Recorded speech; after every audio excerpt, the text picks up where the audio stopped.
I would like to know, how can we improve imagination? Because I get stuck when I try to go with the flow, when I try to imagine things being in the vortex. My common sense or my grounding sometimes is so strong, or I look at the past so often that things repeat. I get stuck in these cycles. And maybe because I use my intellect too much, and I love the knowledge, and I love the questions of today about the knowledge and knowing why. I would like to know how, being so reason-oriented, how can I improve my imagination to, when I'm in the vortex, I can really visualize and materialize better.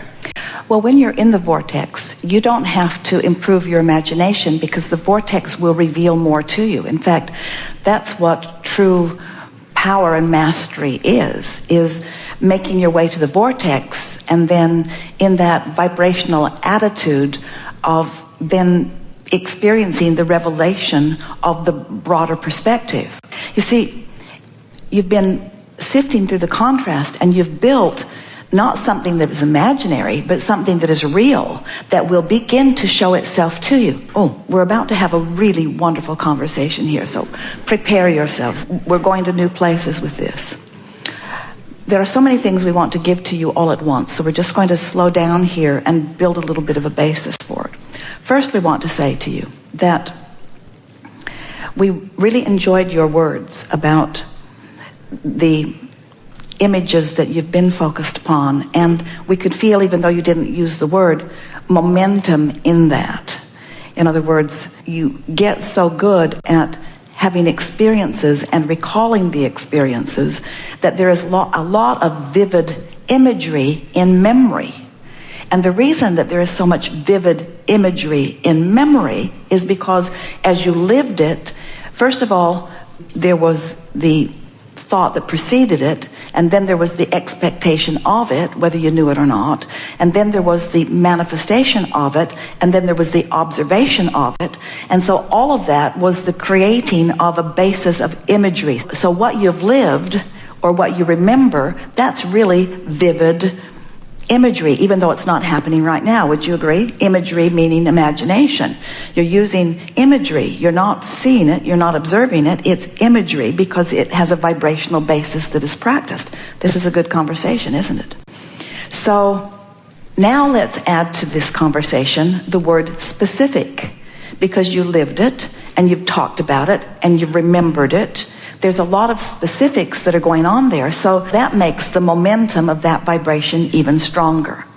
So then you're saying, I would like some positive imagery, or some different imagery, or some motion forward imagery, something different than perhaps what I'm living or what I've lived.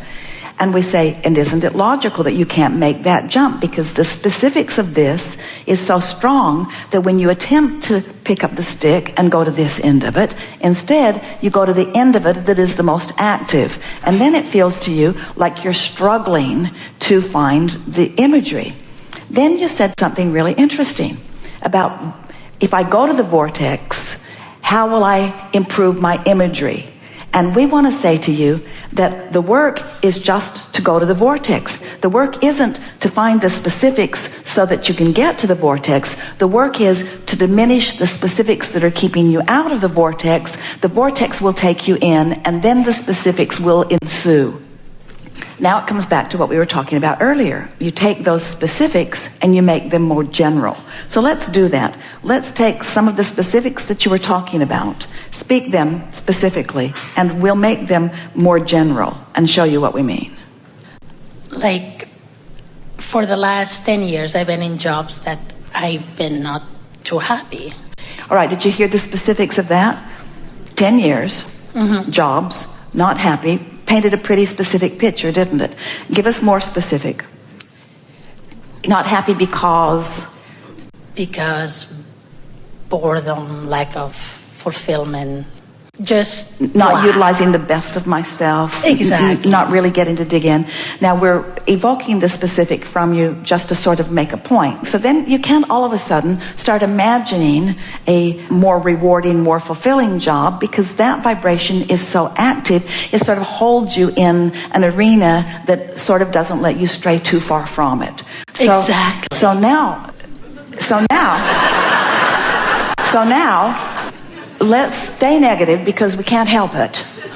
Yeah. But let's be more general in our negativity. So now try to make some more general statements.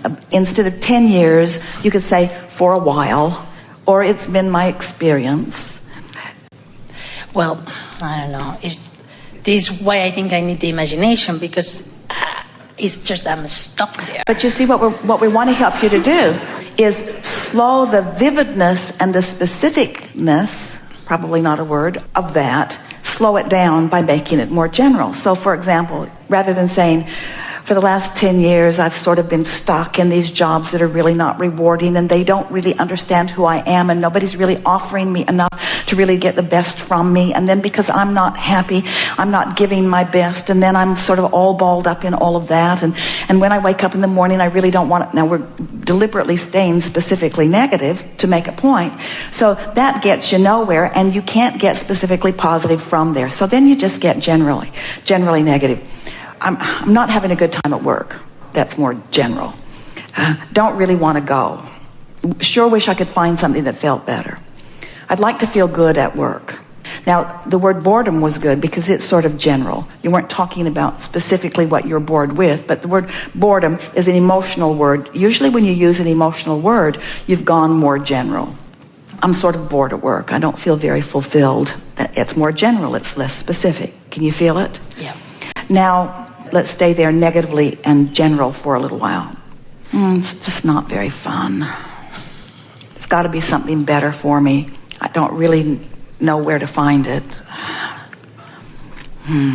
Still negative, less specific, so it has less drawing power.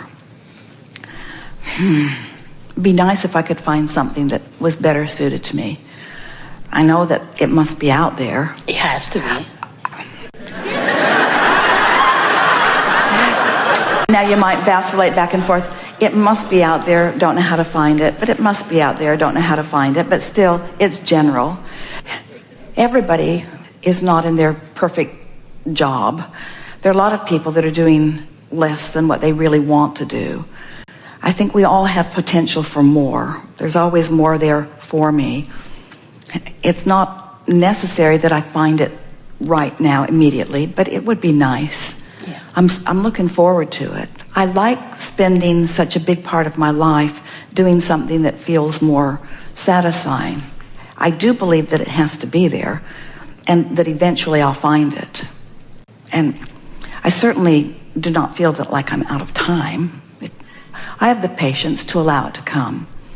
And I do think that in all of my not enjoying what I've been doing, that I probably have put plenty of good stuff into my vortex. So I imagine that there's stuff queued up there for me, probably more than I even realize. And it will be fun. I like the idea of getting into the vortex. Now we're being really general, but really specific, and almost changing the subject, but not. I like the idea of getting into my vortex. I like the idea of getting in there where the path will unfold.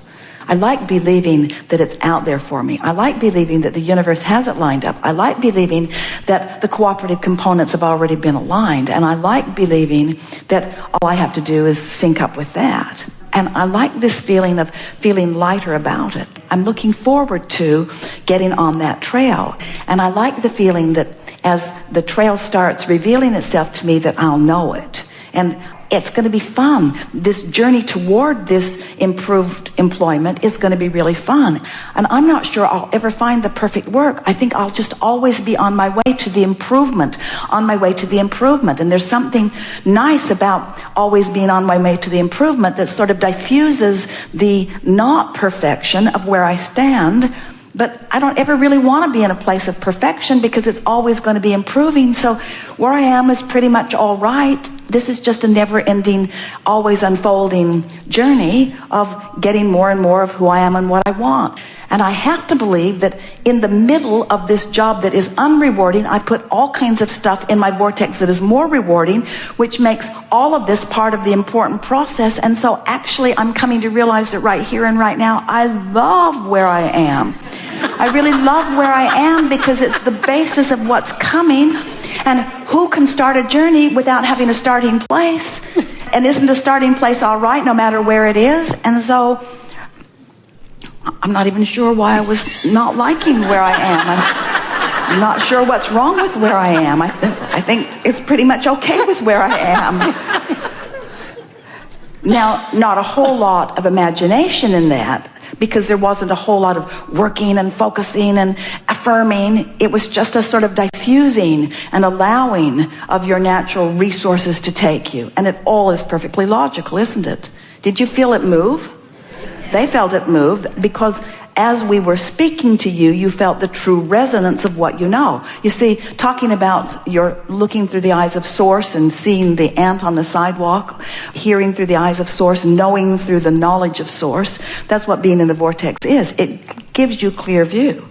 So when you're standing wherever you're standing and you have diffused your resistance, so you're allowing the fullness of Source to look through, now suddenly there are all kinds of delicious discoveries right there where you are, you see. So what is imagination? Let's go back to that word. What is imagination?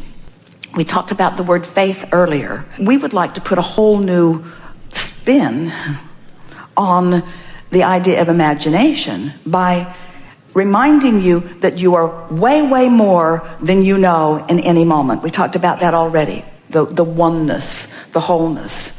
And so if you accept that there is this larger part of you that knows everything you want and knows everything you've put into the vortex and is standing there in full realization of all of it. Realization meaning full-blown vibrational manifestation of all of it, holding all of the knowledge of all of that. If you know that that part of you exists, then isn't the ultimate imagination just putting yourself in a place where you're not resisting, but therefore are then able to catch glimpses of that knowledge? Imagination is knowledge about things not yet manifested and therefore things not yet seen. You don't have to use your imagination to look at this carpet. What were they thinking? You don't have to use your imagination. You can just look at it. You can just look at it and it just reveals itself to you because you're already able to use your ability to interpret vibration into translating this into something that is vivid in your now. So imagination or imagery is really about finding the vibrational essence of something so that it can be translated to you, through you, in some sort of real and meaningful way. So when we say we want you to look at this in a different way, we want you to understand that the larger part of you holds knowledge about all things, especially all things that have mattered to you that you've put into the vortex. And that the ultimate imagination is just being in the vibrational vicinity so that you can see through the eyes of Source. That's where inventors get their ideas, because they themselves and mass consciousness, sometimes for generations, has been putting the request into the vortex, and it's already been conceived and realized vibrationally. And then when they allow themselves to chill enough by not demanding that they extrapolate something from the universe that they're not ready to, but instead they just chill and let the vortex take them in. Once in, the revelation of that does occur. And humans call that imagination. We call it getting into the vortex and know what the larger part of you has already known. Wow. Wow is right. So now your conversation would be, as you come over, Abraham, I've been practicing some thoughts. And I've been calling it imagination, but I've been practicing some thoughts that have been keeping me from the perspective that the whole of me knows. How can I stop doing that? And we say, stop doing that. Stop being specific about things unwanted. Get general. And as you get general about things unwanted, the vortex will call you closer to better feeling general and then better feeling specific.